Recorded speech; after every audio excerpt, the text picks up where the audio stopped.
In all emergency, quickly assess the situation and ensure the safety first of yourself as a rescuer and then of the person that you're trying to rescue. It is important to establish if the person you're trying to rescue is unconscious or not. You must call their name and touch them. Normally it would be around their shoulders, and in a child it can be rubbing his or her foot. If the person responds, then you can keep on assessing him and take him away, remove him from further dangers. If the person is without any response, you need to continue to do the basic life support.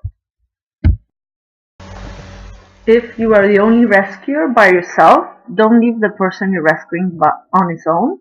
Shout for help really loudly. If there's a second rescuer, someone else with you, then that person should dial the emergency number. If there's no one with you, then just continue to do the basic life support. If a person is unconscious, the tongue is likely to at least partly occlude the airway. To overcome this, you need to do a head tilt and chin lift maneuver.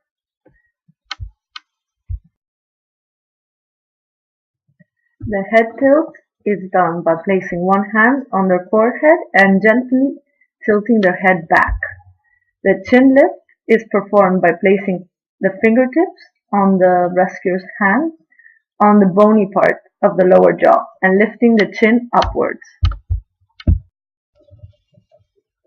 After opening the airway, the rescuer needs to assess for effective or normal breathing. The way to do this is to look, listen, and feel. You must position your cheek a few centimeters from the mouth and nose and look at the chest for no more than 10 seconds.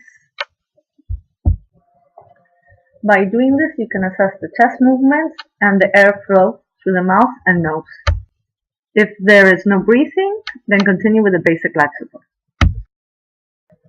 You need to now determine if there's spontaneous circulation. You're going to do this by checking if there's carotid pulse, as shown in the next picture.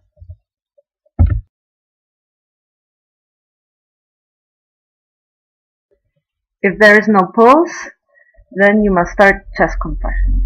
The landmark is 2 fingers above the sternum. Position yourself at one side. Place the heel of one hand along the axis of the lower half of the sternum. The fingers should be raised off the chest, and position your other hand on top of that first hand. Put your shoulders directly over the heel of your hands, and your elbows have to be locked straight. You can use most of your body weight and depress the sternum by 5 centimeters at least. Carry out 30 compressions at a rate of 100 compressions per minute. After delivering the 30 chest compressions, you have to deliver mouth-to-mouth rescue breathing. Place your mouth over the person's that you're rescuing mouth and create a seal.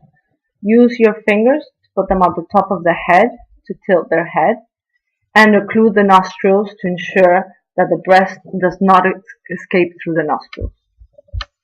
Give 2 breaths. After the 2 rescue breaths, continue to carry out compressions, 30, and then another 2 rescue breaths for 1 minute before reassessing if the person has any pulse or calling for help.